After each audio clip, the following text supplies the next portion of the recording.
And Are You Okay is a not safe for work podcast, so any young listeners are discouraged from continuing. However, we literally have no way to track that, so do whatever the hell you want and enjoy the show.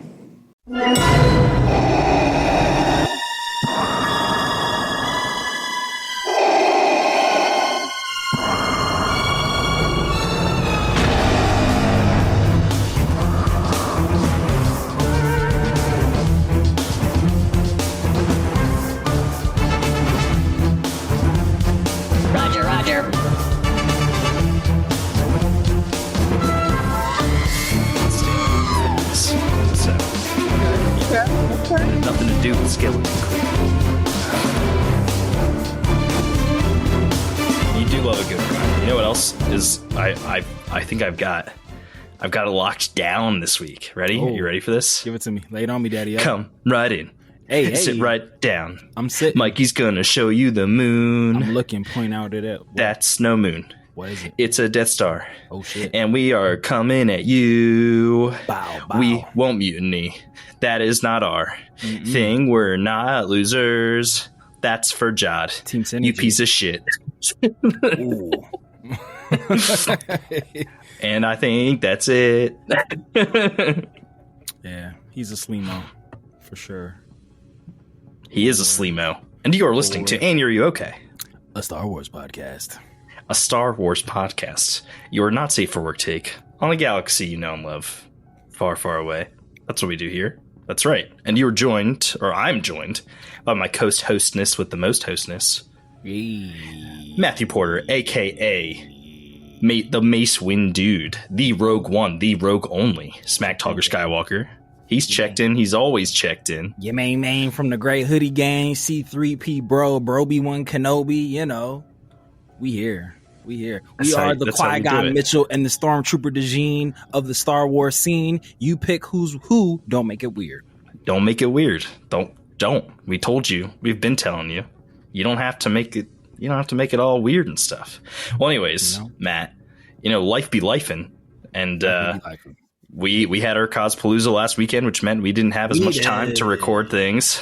We did, and it was a grand old time, Cospalooza 3. However, we did not get to record our review, reaction, whatever you want to call this, for Star Wars Skeleton Crew episode 6. And so we're doing a 2 for today. We're going to cover episodes 6 and 7, get you all caught up. By the time this episode comes out, you will be raring and ready to go for the finale of the Skeleton Crew, which airs on Tuesday. Very excited. The 14th? The 14th. I can turn and look to my calendar. It is the 14th. Of January. So enjoy that. We're going to go through, as we have done here before, our new segment, The Good, the Bad, the Young Not, where we are taking things we like, things we don't like, things we thought were weird. And then we also have a few rumors and theories that we want to cover off on at the end. But we have stolen a 10-second recap from our sister podcast, Dragon Ball for Life. Don't forget to like and follow. That is DB4L_pod. But Matt, I have both of mine written down. I didn't know if you... Did you prep 10-second recaps? Because I can do both. I fly off the seat of my pants. You do. I feel like I need some practice. Let me try and get both off. Not both off in like 10 seconds. Like 10 seconds each. One at a time. Hold on. So let me get my timer ready. Your handy dandy timer. It's like Matt Skadoos, you can too.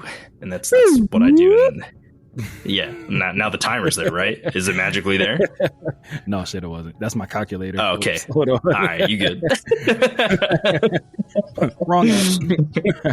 All right, now the calculator's up. So we're doing episode 6 first? Six we're going to do episode 6 first, yeah. All and right. Let me know when you're ready. In 3, 2, 1, engage. The kids slide down the mountain. KB is dying, but they don't know it. Jod gets captured. The crew splits up. Jod convinces the pirates to follow him once more. The kids save each other and shed the Onyx Cinder shell to escape. Exactly 10 seconds. I'm getting better at this. I didn't even trip over myself that time. You are. The student has become the master. Line that shit back up. When you left me, you were but a learner. Now I am the master. Are you ready for episode 7? I'm ready. I'm rip roaring ready to go.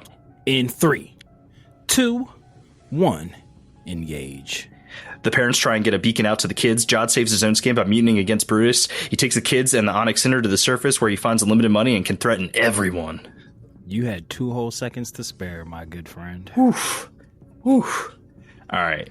Okay. All right. Well, without further ado, why don't we punch it? We're gonna hyper dive right into it. Hyper dive. That's what we do here. I'm fresh-ish off my 9 to 5. I've been off for a couple hours now, but we still are. I hear you. Drive. Punch it. And we are here with our new segment, The Good, the Bad, and the Ugnaught. Oh, I have a bad feeling about this. I have spoken.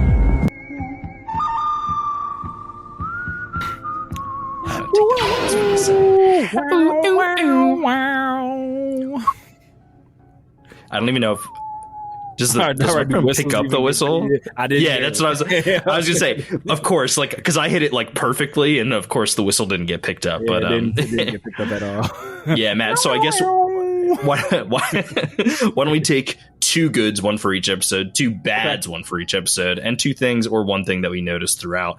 Like that. I'm happy to hand this one off to you first. Tell me something you liked about episode 6. I liked everything about episode 6, to give like a really cheesy answer, but to hone it in, Wim saying to KB when she felt as if she was going to have 0 friends, he was like, you could just be me and Neil's friend. Like, that ain't a problem. I love the most wholesome moment. The most wholesome. I loved that moment because it just like encapsulated like what I feel like this show is trying to message out to the world, because you know we can all, and by all I mean all, because us on Earth, we be fucking up sometimes. We can all stand to be a lot, not even a little, we can all stand to be a lot more nicer to our fellow human beings out there on our lovely breach of Earth.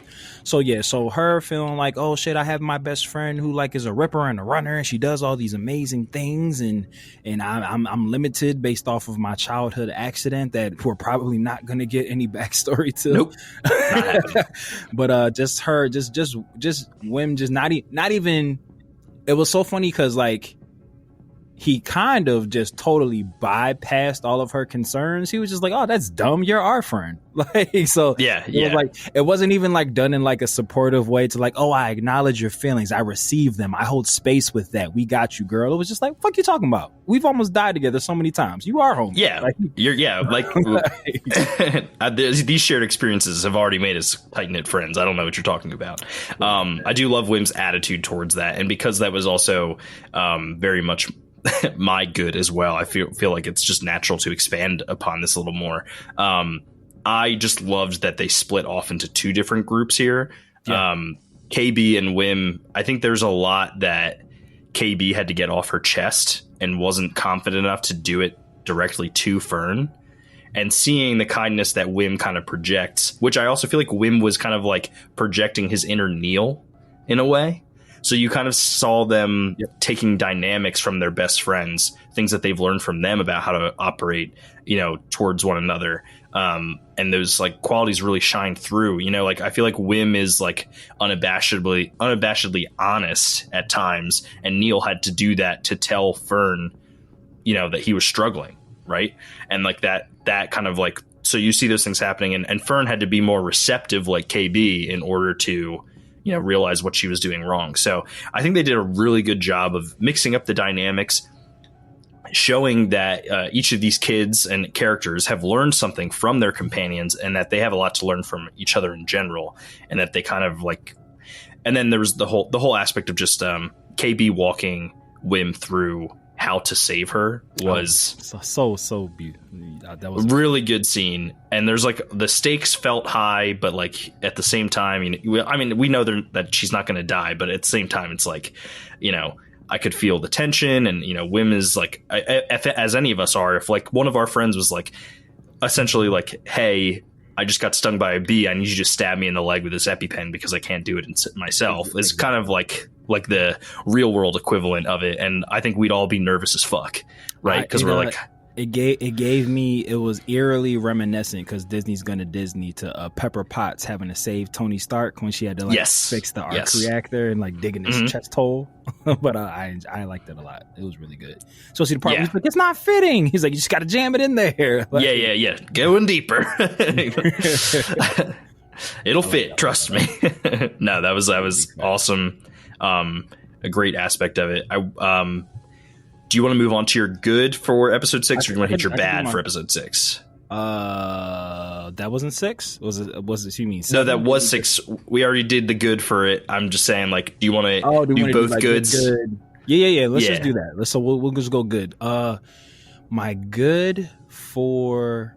There were so many goods for 6. I had multiple goods for 6, but that's the one that popped in my head. Damn, my good for 7. Shit, I literally just had it and lost it. Do you mind going first while I try to refine the memory really Totally quick? Fine. Yeah, so I was a very big fan of them leaning into Jod just not being a good person at all. I think my theory that he's a Sith Lord is completely wrong now, but I think we stand to have we had room for more villains, and I like that they let Jod lean into kind of being a worse person that we kind of thought. I think we thought he was going to be he'll come around, he'll be this person that becomes endeared to the kids. They're very much not taking that path. I think our expectations are getting subverted there for sure. Mm-hmm. And I know we've said in the past we really like when that happens, but I think the only thing they could have done that would have made Jod feel even more of a villain is if he stepped on the rat thing that lives inside SM-33. Luckily he didn't. I kind of felt like that was about to happen. It certainly felt like it was on the table, and that would have been pretty fucked up for a kid's show. But hey, it was just one of those things that I think that really is going to separate this in the long run. And I hope that there are kids who are kind of watching this who are maybe for them, maybe they haven't interacted with Star Wars. Jod could be their first Star Wars villain. And it's a cautionary tale about trusting, people out there in the wild. And it was certainly something that I didn't see it going quite this dark. But it's definitely something that I enjoyed from episode 7 is them leading into that. Gotcha. I do remember my good. I love the fact that, because we've been talking about since this show has began, or since we learned about why AT-AT is so important, and we've been trying to figure out what's the key, how did Captain Rannod get in and out and this and the third. Yeah, I love the fact that the Onyx Cinder is just an old Republic money ship, and that's how it could get through the security. I like that it's just that simple, that he was just instead of trying to brave this fucking smoke dungeon, I'm just gonna steal one of their ships that just bypasses all the security measures, and disguise it. Yeah. That's good on Lucasfilm for not sharing the full design with Lego about that, because they could have really ruined the reveal, and I'm really glad they've done with their Legos many times. So many things have been spoiled by Lego, and I get it, you kind of want to have all the play features there.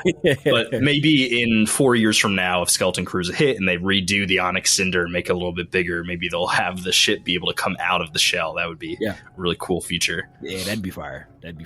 What's your good for number 7?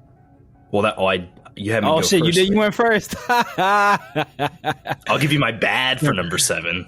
Okay, well, do you want to go bad 7 then 6? We're going to backwards now. No, that's a good point. Yeah, I'll give you my bad for my 6. Okay. My bad for my 7 is not really a bad. I just can't wait to talk about it. So my bad for 6. 6 wasn't really I don't know if there was a ton of content there. I think that I have one if you want to think about yours. Yeah, go ahead. I don't buy that Fern wouldn't have been understanding for KB's limitations. I've never got that. Fern doesn't. I would have gotten that if it was Wim or Neil who had that first. Come on, motherfucker, man up, let's do this. But Fern loves KB. That's her best friend. They've been freaking fracked this whole time. And she even said in episode 5, she was just are you afraid to go down there because of the steam's going to corrode your thing? So it's that's a good point. Yeah, I wouldn't. I mean, and I understand that it was KB overthinking it and internalizing it, but it's just her fear was, I don't think Fern would get it. I don't buy that because I think Fern would have 1000% like been like, oh shit, you're right. Like I can't have you shutting down climbing this ladder. Like she would have like understood. I feel like she would. Yeah, and she ultimately was understanding. But I don't.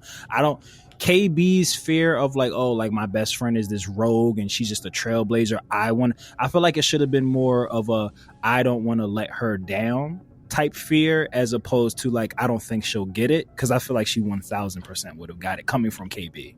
Yeah, that's fair. I think that the way you positioned it could have been a good alternative to how things played out. You could have still had them split off the same groups and done the thing, but I definitely hear I think it's a valid criticism and something that maybe would have worked better in hindsight. My bad is it's a low bar to clear, but I guess like it's like, dude, I kind of hate the whole. I had to watch the recap at the beginning of the episode to remember that was a button SM33 told them not to press in order to like do. I like that.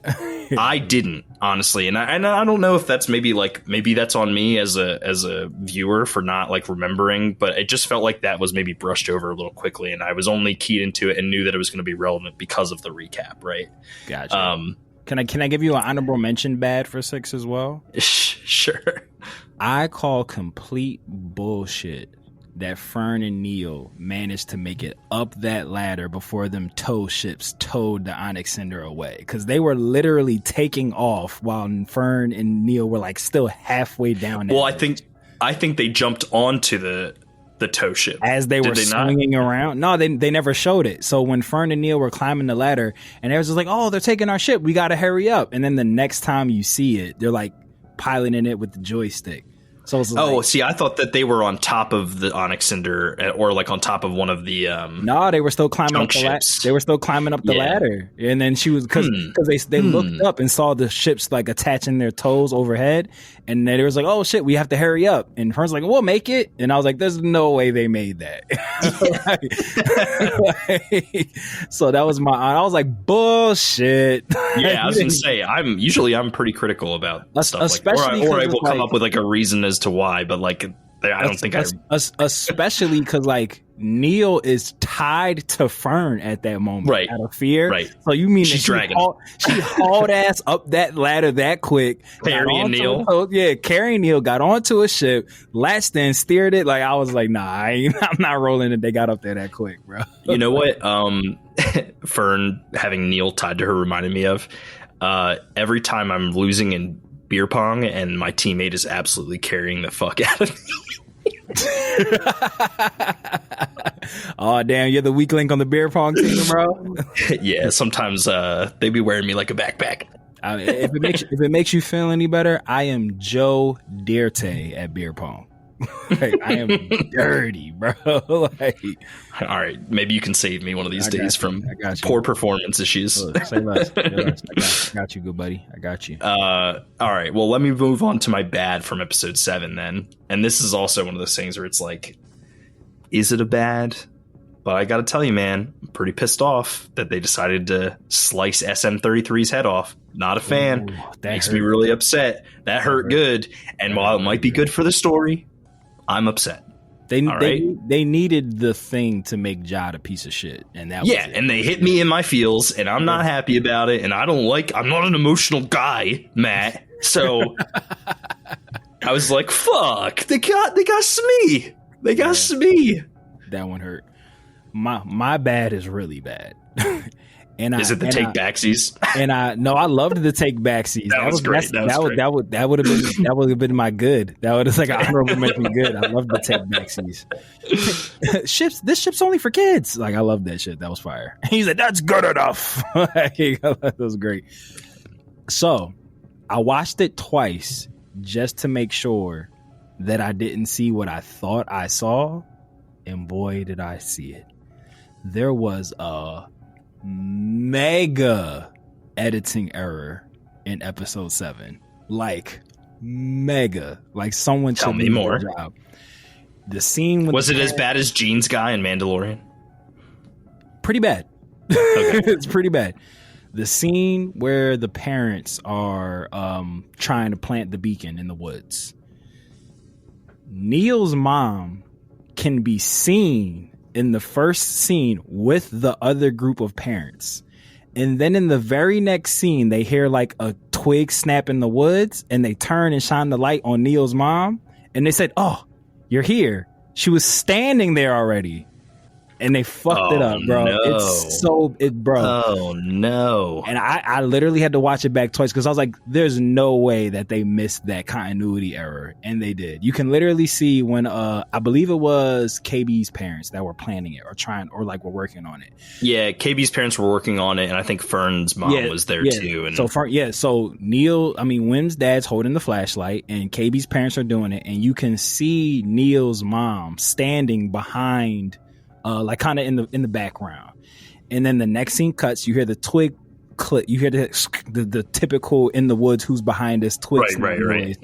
And then you literally see the actress, maybe actor, it's a costume, who knows, but you see Neil's mom literally, who's standing stationary, just take like a step forward as if she was walking into the frame, and then they go like, "Oh good, you're here."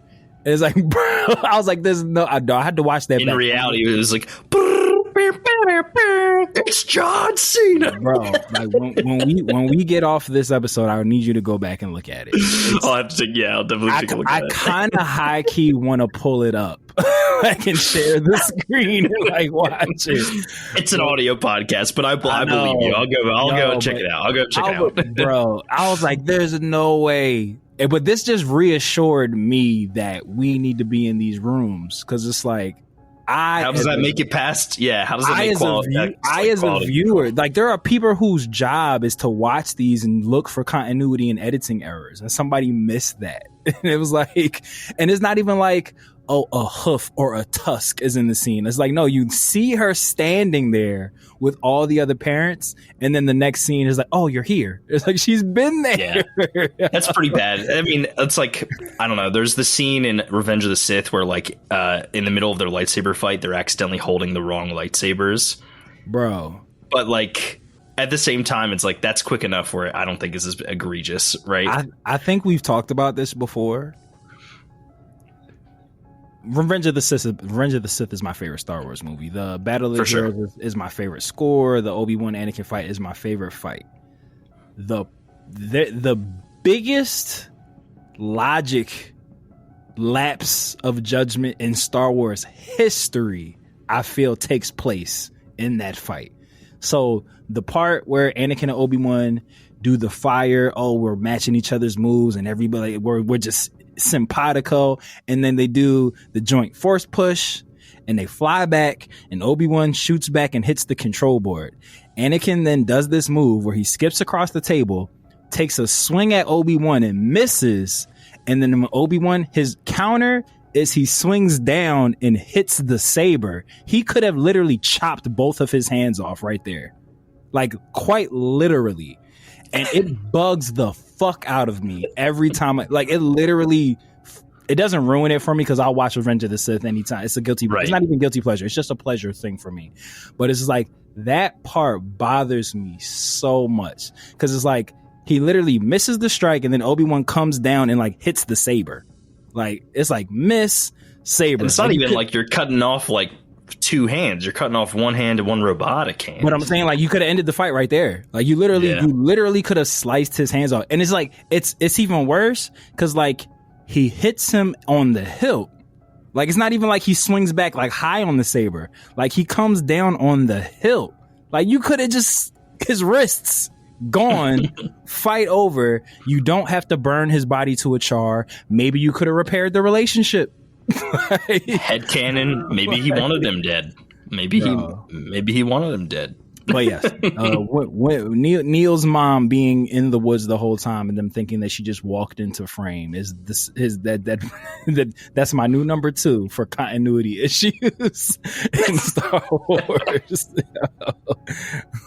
Well, hopefully they don't fuck up like that in the finale. when we're done recording, I'm sharing my screen and showing you the Neil's mom part. I believe you. But yeah, that's my bad for episode 7. All right, and I guess we can move on to our Ugnaughts, which is essentially just something weird or something that caught our eye throughout the episodes. In episode 6, I was a big fan of the crabs.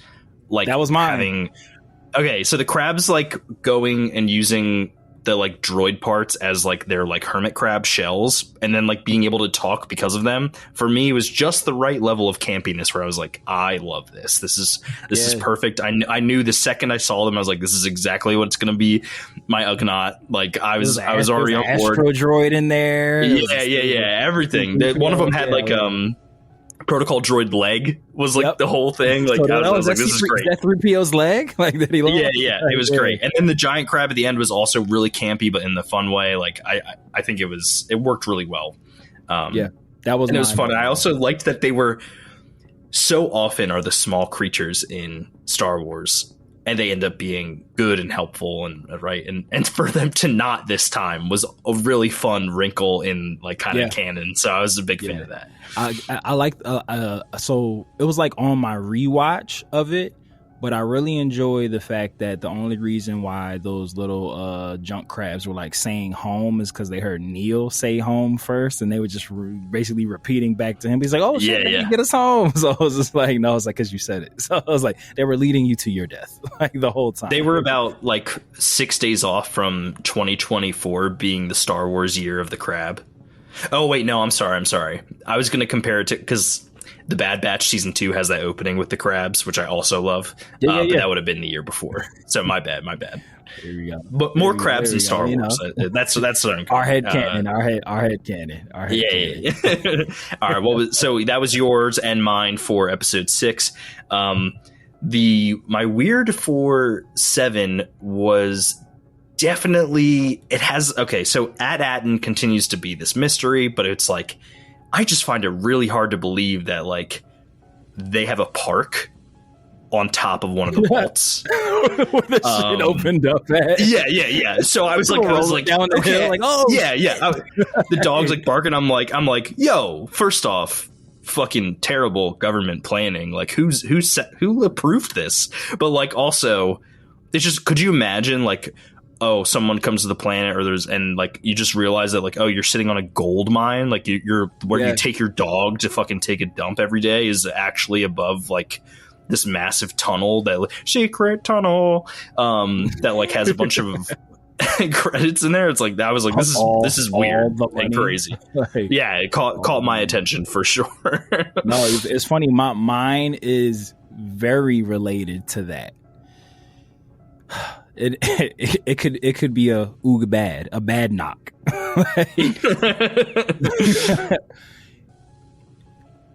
I find it hard to believe that. So you have a secret planet inside with a secret tunnel. You have a secret planet with a secret tunnel inside of a death ball of gas and electricity that needs very specific qualifications and permissions to access.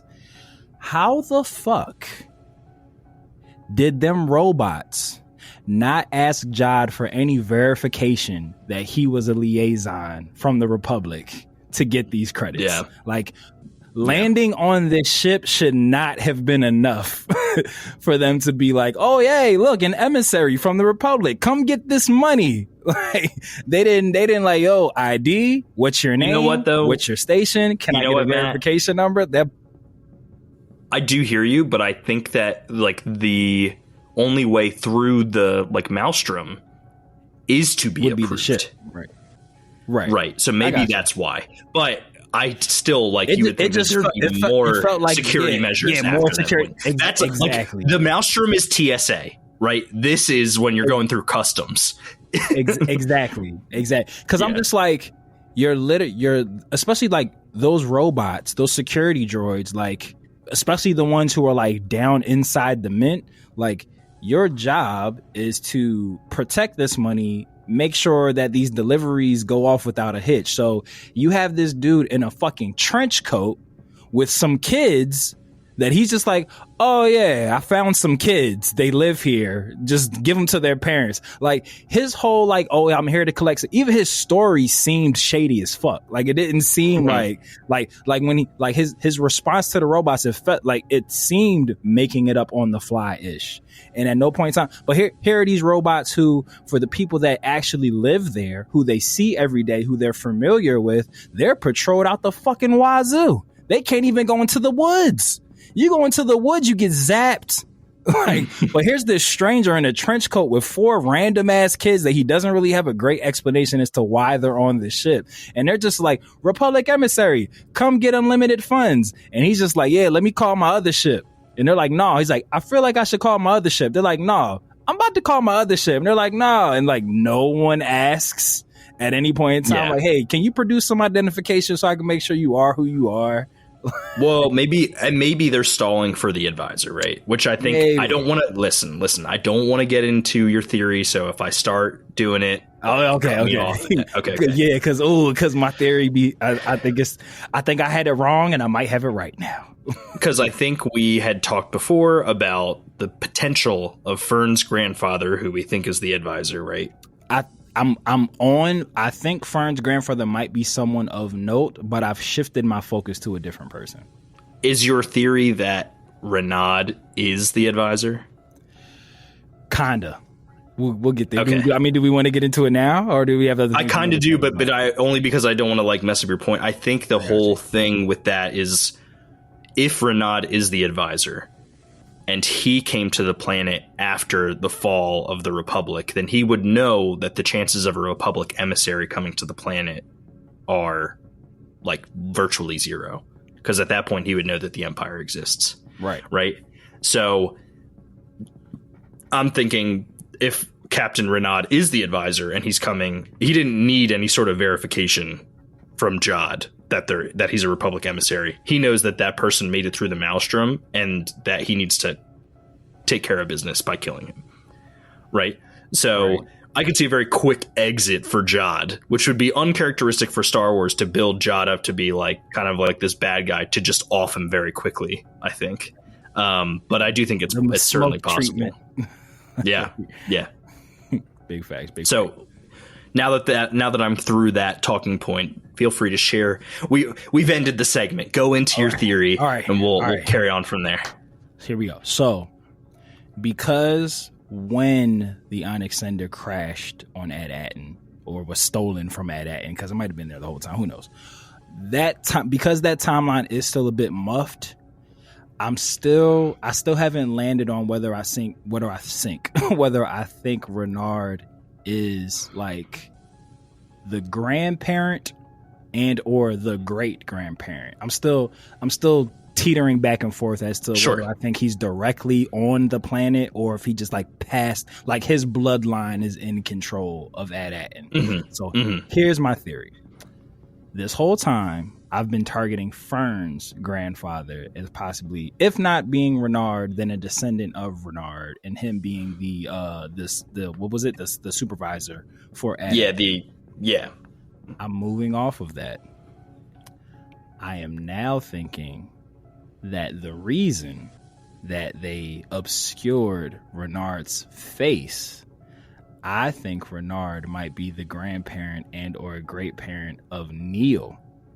And they didn't want you to see that he's an elephant man. And that's why you don't see his face. Here's why I think interesting. Okay. Point A. There are elephant statues on Ad-Atten. Like, you see elephant figures that are just like, in the central square. And I was like, that seems important that you would have these. They're not even called elephants. I just don't know what the race of Neo species is called. So well, they're not even the same as Max Rebo's race, so it's something different, right? Yeah. Here comes that felt telling to me that there are statues that were erected up of Neo's species. So maybe Rannod is like an ancestor of Neo, or like at least a great grandfather. Because I feel like, even though we don't know the timeline, I think we can agree that Rannod's time isn't as far away as we have thought before. Like, he's not as far removed, maybe just like a great grandparent as opposed to a grandparent. So Someone who saw the rise of the Empire, fall of the Republic, maybe, right? But not something like old Republic, like we've been speculating. Exactly, like maybe like a generation removed, like his great grandkids run the ship now. So here's why. Here's my part B to that. So to run it again. So part A, you never see Rannod's face. I think it's to disguise the fact that he's not human, that he's a Neo species, and that's why you don't see it. Because then it would have been like, oh shit. Because I feel like if he's a human, it could be anybody's descendant. True. But with Neo, it's extremely specific that, oh shit, that's Neo's great grandfather or grandfather or whatever. So hiding his face hides the trunk and the tusk. Point B, the statues that are on Ad-Atin. I don't see no people statues. I just see elephant people statues. So Neo's species must be important to Ad-Atin. Here is part 3, which was the big thing that set off my conspiracy theories. The beginning of episode 7, when they're running through the woods and Neo's mom gets left behind or she gets zapped, Wim's dad says she'll be fine. And they keep running. And that stuck with me because like when KB's parents got zapped, there wasn't that. When Fern's mom, even though she was the last woman standing, got zapped. But I felt that was extremely odd that when Neo's mom got zapped and everybody was like, oh no, Wim's dad was just like, she'll be fine, keep moving.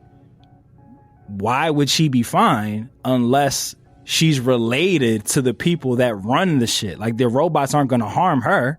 Like, if that's her father or grandfather, who's the supervisor, she would be fine. She wouldn't be in charge. And especially because, like, we've been kind of, like I said, I've been on this Fern kick with, Fern's mom being like the manager as opposed to the supervisor of the job where all the parents work. It's just like, if she was related to the in charge people, she might have got a little bit of preferential treatment in that moment where they zapped her from renting the receiver off. But yeah, just that one line I felt was extremely intentional. That when they said, you had my curiosity, but now you have my attention. Yes. So yes, when Neo's mom got tased and the rest of the parents wanted to stop to just make sure she was cool. Yeah, Wim's dad being like, she'll be fine, keep going. I was just like, why would she be fine? Unless she has a certain type of pull that these robots know, don't fuck with her. Like she's very important. We can subdue her because she is breaking the rules, but it's like we're not going to throw her in jail. She's not going to be tried for treason because her parents and her grandparent or her great grandparent run all this shit. So I've pivoted a bit. I think Rannod is an elephant man, and I think Neo's family are the supervisors of Ad-Atin. Matt, this might be your craziest theory yet, but if you're right, I will never doubt you again. And I like that, dude. First off, you laid out a case, and I think that is admirable. And I'm if it happens, I'm gonna be blown away. Truly, I appreciate you, brother. I'm gonna like you, but I still think it's Fern's grandpa, but we'll see. We'll see. Yeah, I'm not off it being Fern grandpa because again, like you just think that there's more than meets the eye. Like this thing, your theory is transformed. It has. It's. I'm just rolling it out, because you're just. Because that Fern's grandfather line didn't feel like a throwaway line. That felt into your grandfather would be so proud. Like what's the significance of her grandfather that he would his opinion wouldn't matter. So that's always stuck with me. But yeah, like I said, not to repeat myself, but yeah, the disguising of Rannod's face, the elephant people statue all over Ad-Atin Square, town square, and then Wim's dad being like, we can like they were breaking the rules together as a team to protect their kids, and Wim's dad had a wherewithal enough to say like, yo, it's okay if we leave her behind, she'll be okay. Like because for me that feels like we're fucked if we get caught, she's not. And it's just like why wouldn't she be fucked if she got caught unless her family runs all this shit. And then it's just like we've never seen Neo's dad, to the best of my memory. We've only seen his mom, right? Maybe we've seen his dad one time. Maybe. I think we see his dad in the hologram. That's it. Yeah, and leaving the message and shit. Yeah, so it was just like... And he doesn't speak. Right. So I'm like, I wouldn't go as far as to say that Neo's dad is Rannod. That would catch me off guard, but I am leaving that Rannod is the Elephant Man. Shit, part D. I forgot there was a D to my argument. If Rannod is an Elephant Man, Jod clearly knows who Rannod is. The pirates know who. Wim thought it was very weird that Jod entrusted Neo with piloting the ship. If he already knew that his gene pool is cool with, like, he'd be okay doing that, that would make sense as to why Jod chose Neo to fly the ship. He's like, I need you. Like, one was like, Neo? Why Neo? But so it's just like, dude, if Jod saw Matt, his face, you're piling up the evidence. They're like, hey, man. So if Jod's like, oh shit, Tack Rannod is an Elephant Man. This little boy's an Elephant Man. There ain't too many of them out there in the galaxy. They must have some sort of relation, or at least, see, you know. I'm just saying. More evidence you pile onto this, Matt, the more I'm like, I'd be really impressed if Lucasfilm put that together. Even more so if you like sniffed it out, because it is not. It's definitely not an obvious theory, that's for sure. But like, I'm just saying. But like, I would, maybe they're doing some smart stuff over there. Speaking of Lucasfilm, so our discussion topic, I didn't send it to you, Matt, prior, like I normally do. Yeah, so we have some rumors that we're going to talk about after this, but there's something. There are two production questions that I wanted to ask you. One is kind of like a two-parter, because I'm interested to hear both your takes on what I'm about to say here. And then the other one, we're going to do a little bit of reflection on how the Star Wars shows of this year have kind of been received by critics. So, Matt, I think they've done a really good job in Skeleton Crew of really fleshing out and developing the characters. And I'm just wondering, like, from your perspective, do you think it's maybe just easier to develop kid characters because it's a coming of age story, like development is expected, and that's kind of why we're watching the crew go through this trajectory of like learning more about each other, learning more about themselves in the process? Or do you think that this is something where like Lucasfilm should be taking note, the other creators should be looking at how they did a good job of developing Wim, KB, Fern, and Neil, and start applying it to some of the other characters? Because I feel that even in one short season, we got quite a bit more development than even in one season of The Mandalorian, where we're focused on like really one or two characters. Mm-hmm. So I want to know what your thought is on that.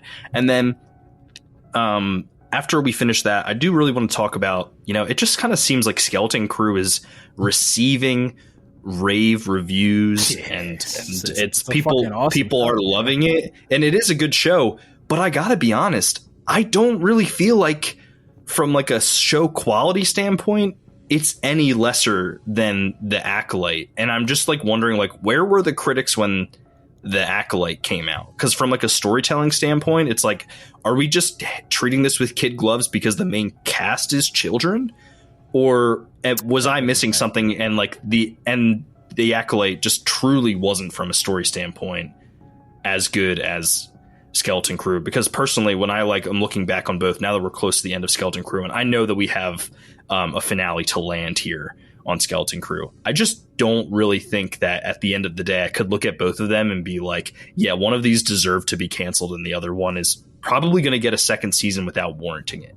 So I just curious on your thoughts on that. Those questions were so good. I feel like I should be eating increasingly hot wings as I answer these questions. I'm gonna call you Mike Evans. Oh, you're too kind. You're too kind. So the first question, the second one kind of put me in. I started going into my my headspace. But you know what? I'm gonna answer the second one first, yeah, and then I'll reposition the character development question from earlier. Yeah. Okay, I got you. To your one point, I do think a part of it is because kids are involved, and it's just like, yeah, people can be prickly and assholes and pieces of shit, but it's just like, for the most part, I would say 95% of the human race, maybe 95 is me being, that's the optimism coming out of me. 90% of the human race does at least follow and or to a minimum acknowledge basic human decency. And it's just like, you don't fucking make fun of children. like that's just like and I feel like, you know, the toxic Star Wars universe like understands at least that. It's just like, even if they don't like it, these are kids. A lot of these kids, this is their first acting job. A lot of these kids have done so good, I would imagine that they're going to continue acting, you know, for many years to come. And it's just like me being more in touch with it just because it's like I love cinema and movies and TV shows and consider myself a bit of a thespian. It's just like there's that part of me that's just like, for these children for this to be like their first big thing, why would I want to shit on it to deter them from wanting to continue acting? Because like we've said this since the first episode, they're all fire, and like they're great. They're great actors.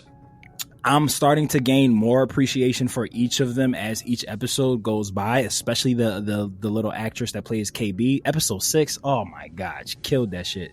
But the actress that plays Fern, she is going to be a fucking star, bro. Like, she's going to be a star. And just like, for me to be, not for me, but for anybody to just like shit on this show to possibly make her not like acting anymore, it's just like you're like robbing people of like a generational talent potentially. So I feel like that is a part of it. Second part of it is with watching Daima over on our sister podcast Dragon Ball Full Life, where you come for the content but just stay for the culture. I feel like people get extremely territorial with prequel things, and they don't like when you fuck with the canon. And I think that is a big, outside of the misogynistic pieces of shit scumbags who have an issue. And so I do want to differentiate. That was like, it was heavily lambasted by a bunch of people who like feel like their Star Wars is getting, like, I'm talking about like critics themselves. Critics themselves did not come to the defense of the Acolyte, when from a narrative standpoint, I don't feel that either of them was like a 10 out of 10, but it certainly wasn't like we should cancel the Acolyte. You know what I mean? All right, I got you. All right, we back. You was about to send me out on a woke ledge. I got you.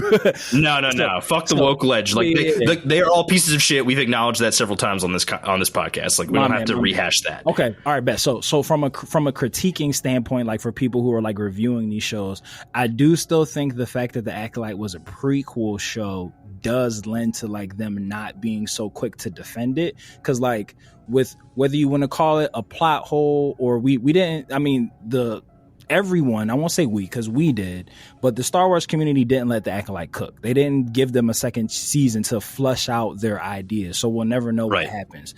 But I feel like when people who aren't being pieces of shit say Yoda shouldn't have been a part of this because he's the one that didn't combat, you know, Ki-Adi-Mundi saying that, oh, we haven't seen Sith in thousands of years. So it's just like, I feel like as a professional critic, when someone says something like that, it is kind of hard to defend it, because it's like, damn, Yoda was in that meeting when they talked about we ain't seen Siths, but here's this show rewriting that. And we all know it's like creative license is a real thing. And it's just like nothing set in stone. We can change everything. In reality, it's like it sets up the Jedi to be more of a shit. right. Like it shows their fallacy, right? Yeah. And so like from a story standpoint, right. From which it's kind of crazy because it's like, look, listen, I get it. Like we're like a little more analytical than maybe like your normal fans, but the people, if you want to consider yourself a diehard and you can't pick up on a narrative nuance like that, like I don't know what to do for you.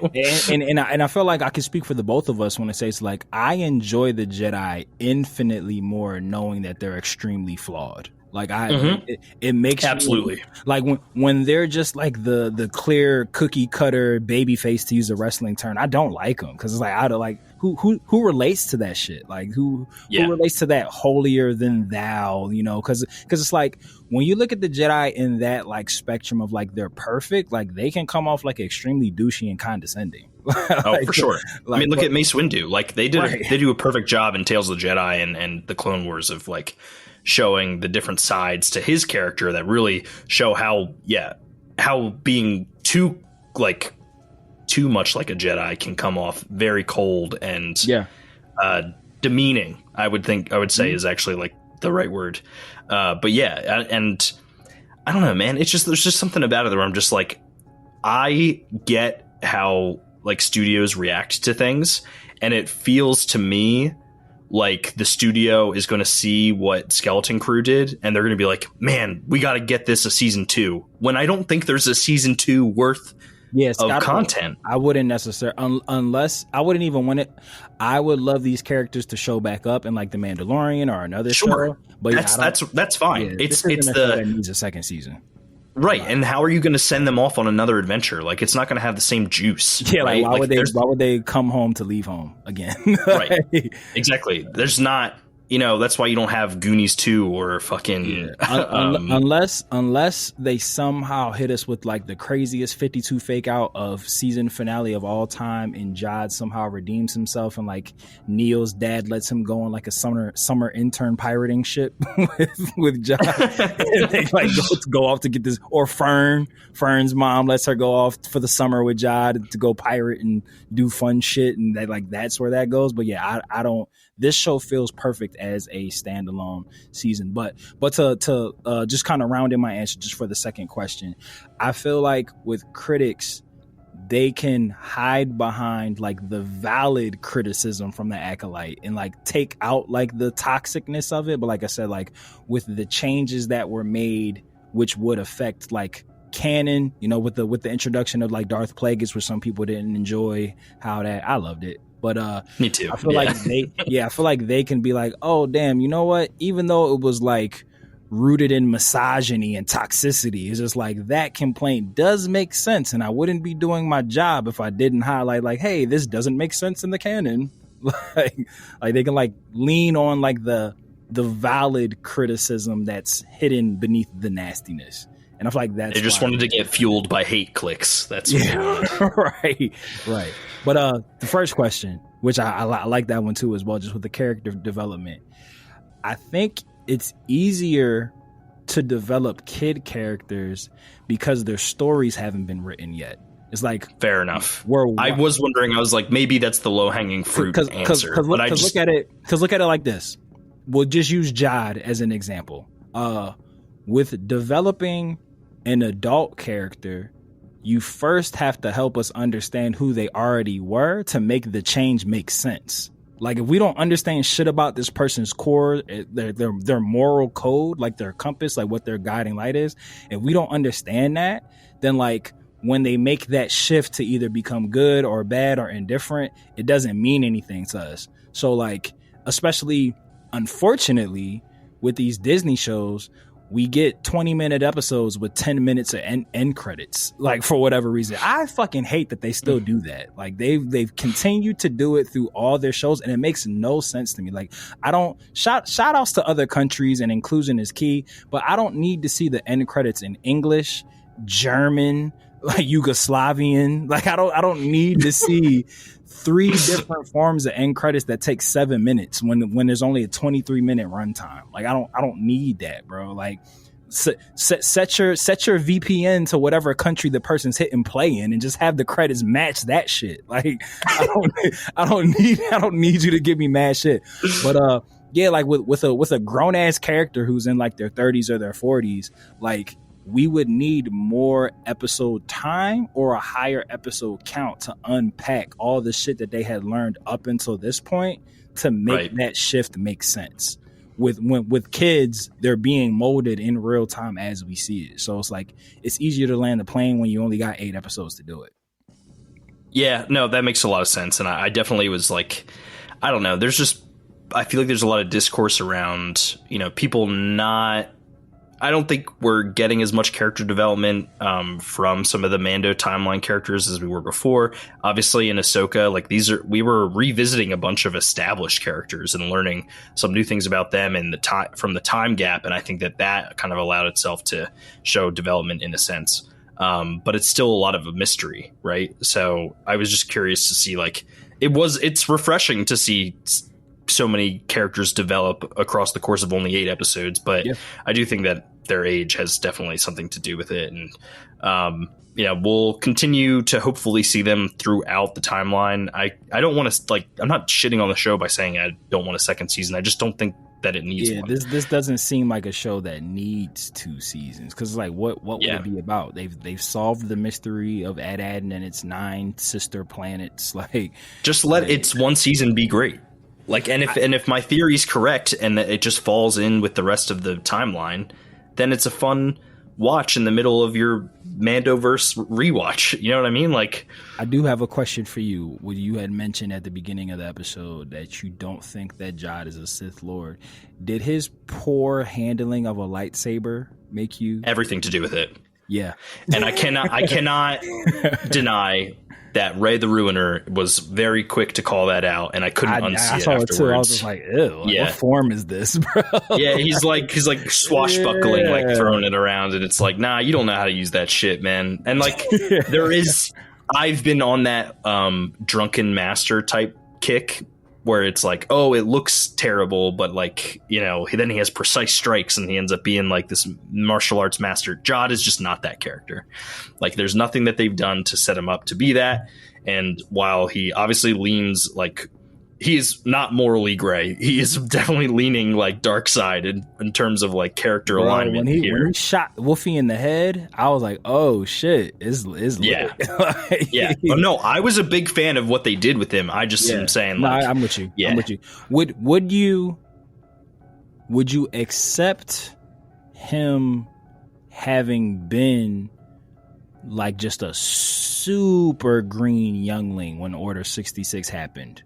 Like, yeah, absolutely. Like, I've only been here like a week and the Jedi Temple got ravaged. Like, your experiences shape who you are. If the Force comes naturally to him and he's just like, still think they're bombs. Yeah, you're probably right, honestly. But like, at the same time, if that theory isn't true and he is actually a Force user, like, he's been through enough dark shit where it's like, yeah, he's not going to be out to be a Sith Lord, but he's using the Force for personal gain. Right. Yeah. And that's what it is. It would also explain why he maybe is so much of a novice. Like, he's just pulling and pushing things. Like, you know what I mean? But it's still objects. Like, it's still metal. It's still like metal. Right. And that's why I think your implant theory is probably going to be the case ultimately.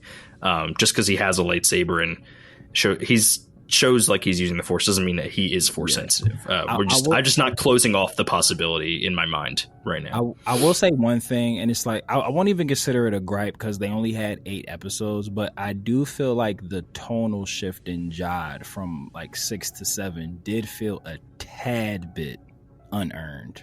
Like, it didn't feel like for me, and this is just my over analytical brain, but it felt like he went from being a scruffy looking nerf herder to a Nazi.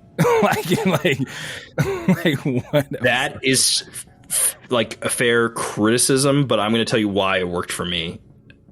With your face getting shoved up against an airlock multiple times and your life is on the line and there's no more room to bullshit and be a little more aloof, scruffy looking nerf herder, and he's just like tired, like he's gotten pushed past. Jod has officially been he's officially been pushed past his limit. That to me is how it read. No, so especially when you group in the fact that at the beginning of the show he was mutinied upon. So it's just like, y'all think shit sweet over here. Like y'all think because we laugh and good time and sing space shanties that I don't get shit done. So yeah, okay. That makes it would also explain why he was snapping hard on the kids. Like he's just he's out of patience. That was the part that felt like I was like, oh, that was a deep descent into darkness. Like, it just like, because like before, like, you know, like even like tonally, like his voice felt different too. Like when he was just like, when he was just like, because you know what it was that kind of bugged me. It wasn't so much the yelling part. It was him saying like, oh, I've always been annoyed by your noise. Like, you guys have been pissing me off this whole time. It's like, no, they haven't. Don't do that. You've shared laughs. Like, you've shared some laughs. You've had some fun. Like, don't do There's that. Been frustrations, but yeah, no. And I think that's why I'm like pushing the Sith theory to the side, because I do think there's some genuine anger in there. And it's a shame because I think Jude Law would be an incredible Sith Lord, honestly. Yeah. But it just doesn't feel like that's the way they're going with it. And if I end up being wrong and he does happen to be a Sith and there's some validity to that, fantastic. I'll look forward to seeing him as a villain when the timeline continues, because I don't think his time is up now. Yeah, we'll just have to wait and see. I love that we all picked up on it. His handling of the lightsaber was immediately what like got me off of that too. I was just like, it's a good call out. And like I said, I really do have to give a lot of credit to Ray on that one, because I think that it might have been something I overlooked because I was like leaning on the drunken master type thing, but like it was pretty apparent that he does not know how to use that thing. Yeah. All right. Well, I have two not theories. They are rumors. Okay. So don't, take them with a little bit of a grain of salt. One of them is a little more valid than the other. Like there's a decent amount of publications. Yeah, there's a decent amount of publications of this first one that there seems to be a decent amount of validity to it. But I wanted to ask you, because you were an avid watcher of Game of Thrones. I did not watch Game of Thrones. The actor who plays the Hound is reportedly the Captain person. Rannod? No. Baylan Skoll, replacing Ray Stevenson after his passing. Oh shit! How do you feel about it? Is he a good actor? Tell me what I need to know. I got you. So, A, great actor. B, that's gonna be hard to accept aesthetically. They look extremely different. Like the acting. Okay. So I don't know Ray Stevenson's size offhand, but like just from previous movies and shows that he's been in, I don't know him to be like that large, like too big. And I can Google this while I'm talking. I mean, Baylan felt like big, so like. But I didn't watch Game of Thrones, so I don't know how I apologize because I don't know No, you're good. The actor who plays the Hound, I don't know what his body type looks like compared to Ray Stevenson. He's big. He's a big guy. That was like the whole kind of that's the whole like lore prestige behind him, is that he's like a really big dude. So it's like, you know what it is? I'm probably having this feel because I was an avid Game of Thrones watcher, so it's like it might be hard for me to disconnect from Ray Stevenson. In fact, let's pay him some respect and like say what his name is. Give me 1 second. Rory McCain is what his name is. Yeah. So it's just like they aesthetically just look really different. Like Rory McCain has dark brown hair. I mean, they could dye it like to make it like gray and stuff. He has a glorious beard, so that works. I mean, hey, that's a big part of it, right? Glorious beard always works. But I feel like they could have got someone better, like aesthetic wise, acting wise, and another thing, Rory McCain has an extremely thick Irish accent. Like, not to say that he can't act, but every role that I've seen him in, he's had that accent. So it's like that might be hard. I know to get that past. We had thrown around Liev Schreiber and Gerard Butler, which would have been huge castings for Star Wars. But at the same time, like they have fucking Giancarlo. I Wikipedia'd him. He's Scottish, not Irish. For clarification. But like even if you grabbed one of those actors, like it's not unprecedented for like big time. I mean, Mando had Giancarlo Esposito, Timothy Olyphant. Like I would consider Liev Schreiber in that echelon of actor. Maybe Gerard Butler's a tad bit higher than that, I guess. But yeah, it's certainly one of those things where I think I'm at the point now where it's like I don't care about the recasting. You don't need to like burn his face to explain like why he looks different. Just fucking tell a good story, and we'll all be sad that Ray Stevenson didn't get to continue playing the role. But as long as Rory does a good job, I'm kind of here for it. It was just interesting to hear that they had cast him already. Really quick, just for the information. So Ray Stevenson was 6'3". Okay. Rory McCain is 6'6". That's a noticeable. That is a jump. That is a noticeable difference in the world of height. So he's like a towering person. Like that's why he was casted as the Hound. So I would really like, and I know we had talked about this, and I kind of hope I feel like this might add to why they might have wanted to pick a larger actor. So we had theorized when we were doing the Ahsoka review that Ray Stevenson's character could either be like the son or the father. So the new one, yeah, exactly, the one. I think it would be really dope if, like what we had said before when we had theorized, like if when he like enters the temple or whatever mythical plane, like a transformation happens, like he changes physically to like, because he's now being embodied by the son and or the father, and like that's the explanation as to why he looks different. And I feel like the father and the son were fucking tall as shit, like in the Clone Wars. So it's just like, I feel like that would be an explanation as to why he's considerably larger now than what he was. And I feel like that's a good way to, like, retire Ray Stevenson's physical appearance without just trying to make us pretend that it's the same person. Yeah. And honestly, like, this happens, obviously Harrison Ford is about to play, Thunderbolt Ross and Brave New World. And they did that, without the mustache, you look like a whole new person. Like, they did like the little... But like, so Harrison Ford and the actor who played Thunderbolt Ross, and I'm sorry, his name escapes me at the point in time, that outside of the fact that it's Harrison Ford, who's like a icon, that's not like an extreme pivot, like in terms of like appearance. Like, I disagree. I actually think it's jarring. Do you? I think they look completely different because it's different, or do you think it's jarring because it's Harrison Ford? No, it's jarring because it's Harrison Ford. That's what I'm saying. Like, if Harrison Ford wasn't Harrison Ford and it was just a recast and he was like a lesser actor, I feel like you'd be like, meh.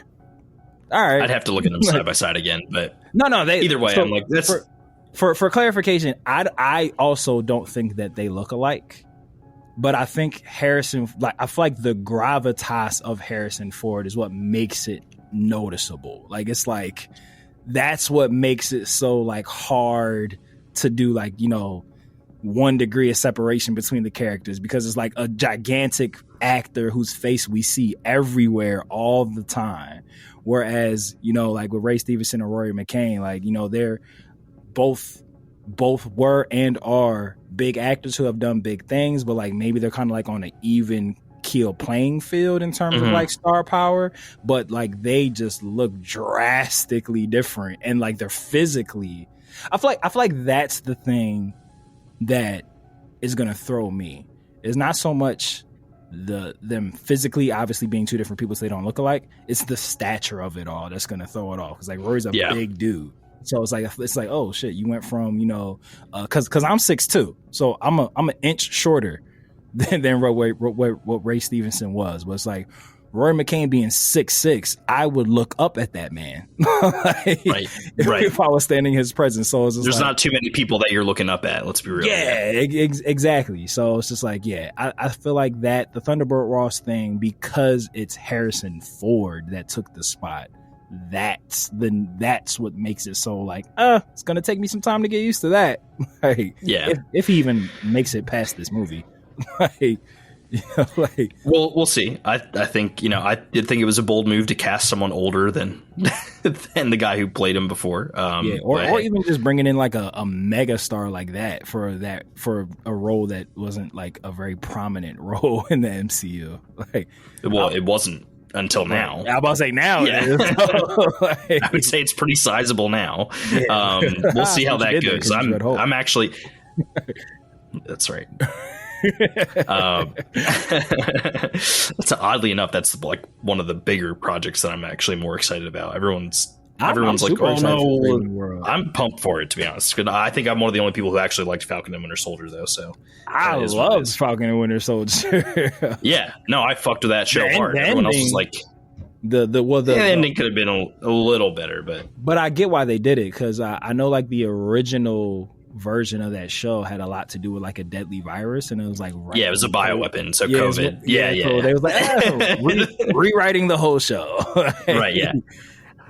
And honestly, obviously, this is Annie. Are you okay? So we're going to move on to my other rumor. This one's quick. Sharon Carter being the power broker is dumb as shit. Just want to throw.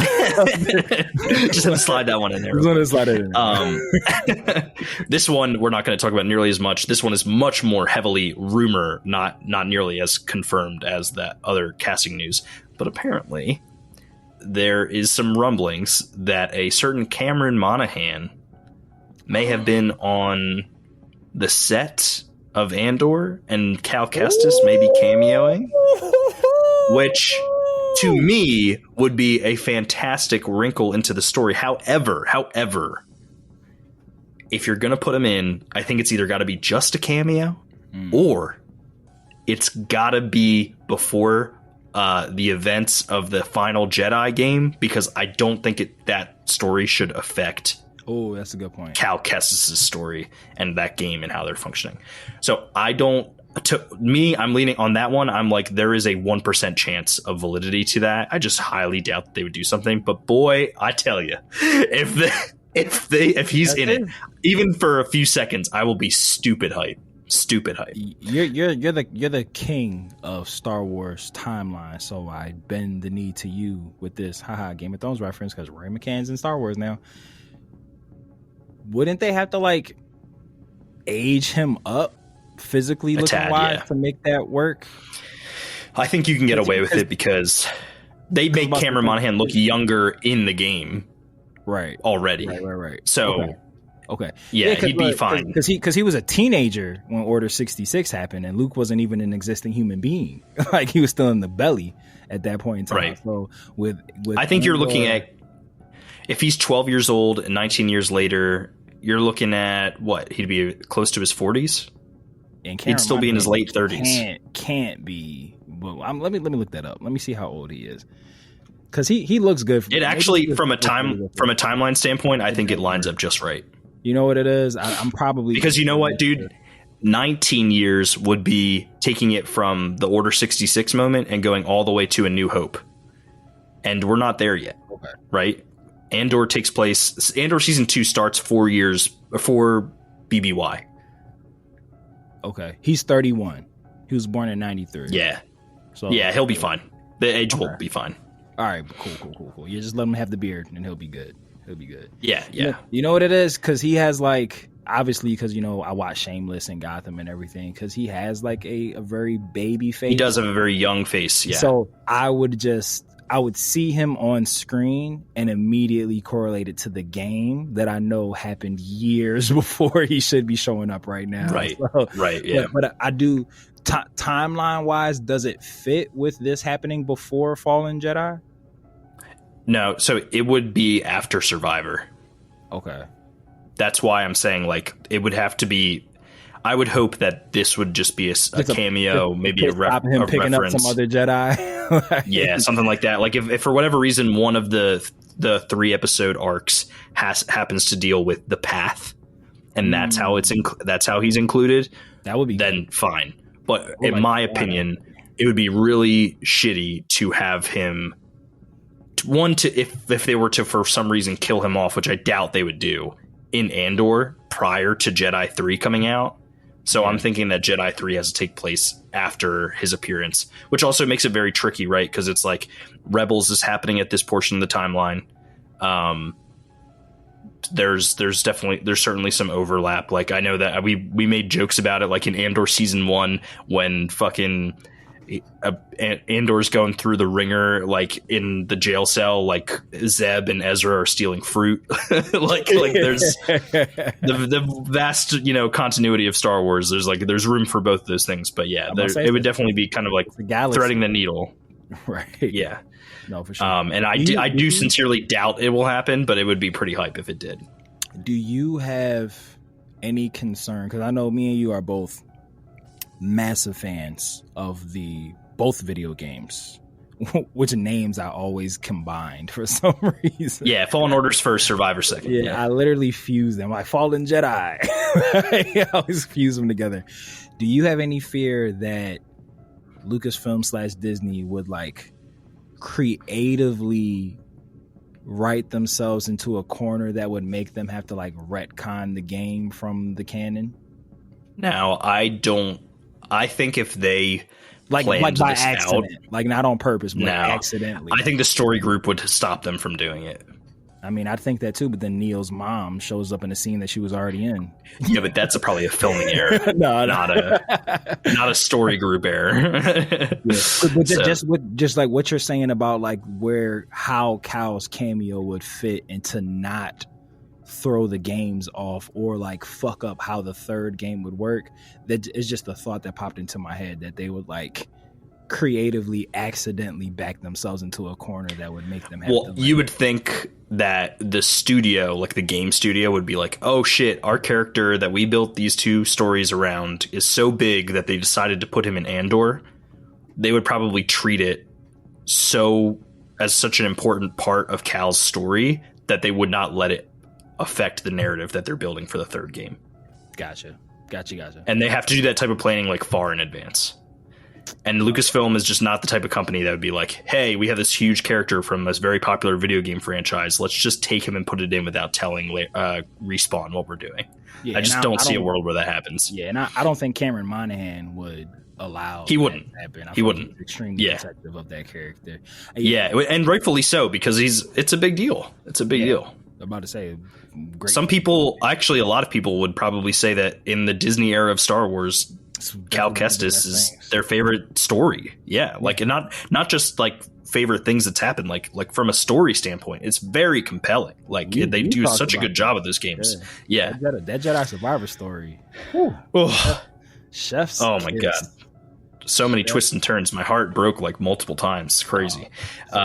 So good. Don't want to spoil it for anybody here, so we will not do so. Man, if you're here and you haven't played that game, like you need to go play that game, and then we'll maybe do a whole episode. Your life choices. We'll have to bring in Dragon Ball GT because I know he's a big fan of that, and a new member of our team, Mr. Billiam, who has yet to play Fallen Order and Survivor, but is a huge fan of Shameless and Cameron Monaghan. So I think we're going to plan some content around that. Yeah.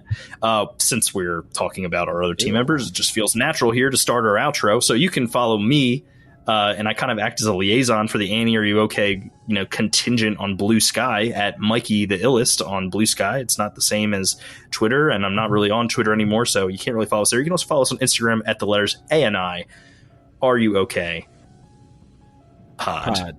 And our sister podcast, Dragon Ball for Life, which is DB, the number 4L_pod, over on Instagram. And we're not really using Twitter for that either. And we haven't started the Blue Sky thing, but I'm sure we'll get on that eventually. I think all of our resolutions are about being more active on socials to make sure that we're touching base with our listeners and doing more to get you guys hype about what we got going on. Matt and Trav on Dragon Ball for Life are currently reviewing Dragon Ball Daima as it airs with the sub. Yeah, baby. They're also frequently visited by our good friend Miss Machin, who is another Dragon Ball content creator, and you guys have absolutely crushed it over there. So if you're a big anime fan, especially a Dragon Ball one, do not hesitate to go over and check out what we got going on over there. And Matt, why don't you close this bad boy out for us? I got you, brother. I'm trying to think of whose name I want to rhyme like to create magic here. Neil, gotcha. Well, Animaniacs, it's like we say here in a galaxy not so far away. You're about to get these rhymes in real time. It could be Neil. It could be the Captain and Tennille. It could be watch out for that banana peel. It could be, damn, that's surreal.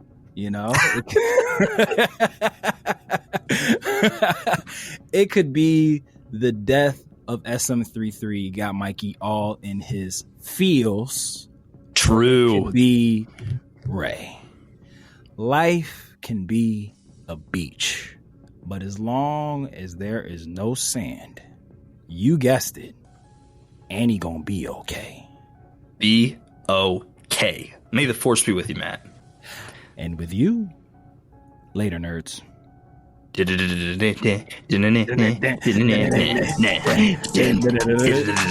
what's funny?